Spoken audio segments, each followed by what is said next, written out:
وجه جديد لمملكة تعتز بجذورها وتسعى لتجديد دمائها تماشيا مع متغيرات كل حقبة زمنية. بلد نوع من موارده وابتكر.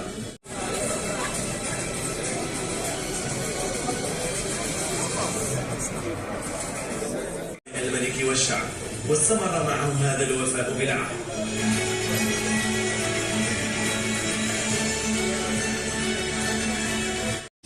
التي تستعرض الإنجازات المتواصلة التي يرعاها صاحب الجلالة الملك محمد السادس نصره الله.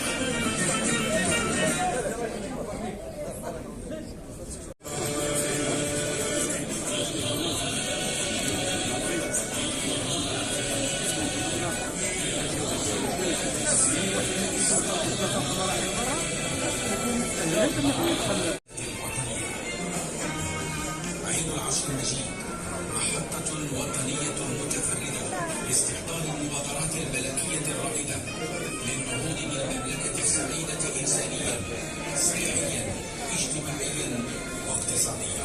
عيد العصر المجيد.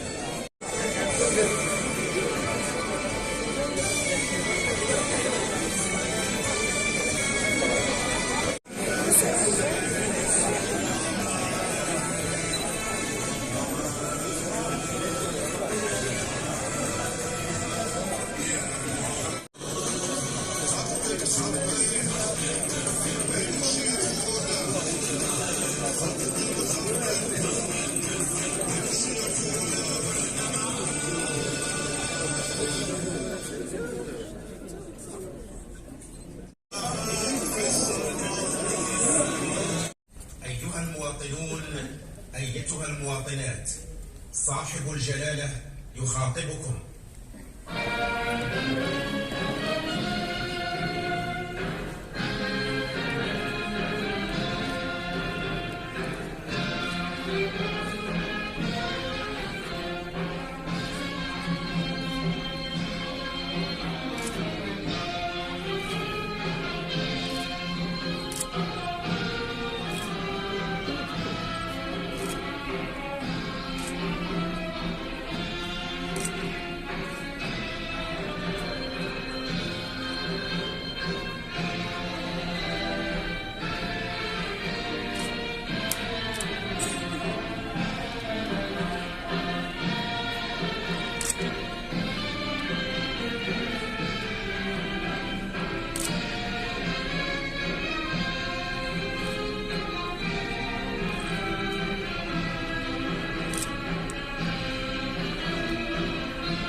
وطبقا لمنظورنا الاستراتيجي الإرادي والطموح ندعو لتسريع إنجاز المشاريع الكبرى لنقل المياه من الأحواض المائية من خوض وادلو واللوكوس إلى حوض أم الربيع مرورا بأحواض سبو وأبير قراق.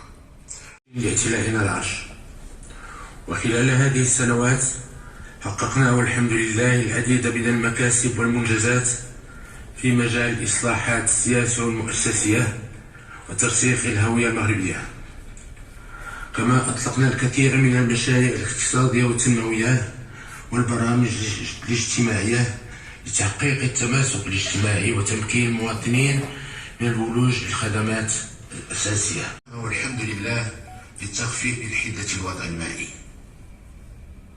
ونظرا لتزايد الاحتياجات والإكراهات نلح على ضرورة التحليل المستمر لآليات السياسة الوطنية للماء وتحديد هدف استراتيجي في كل ظروف والأحوال، وهو ضمان الماء الشروب لجميع المواطنين. بعض المشاريع المبرمجة في إطار السياسة المائية. وتوالي 6 سنوات من الجفاف أثر بشكل عميق على الاحتياطات المائية والمياه الباطنية، وجعل الوضعية المائية أكثر هشاشة وتعقيدا.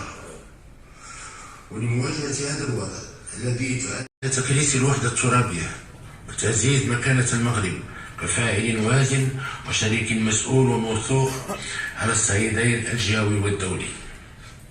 شعبي العزيز، إنما حققناه يعطينا الثقة في الذات والأمل في المستقبل.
هي اللي تصورها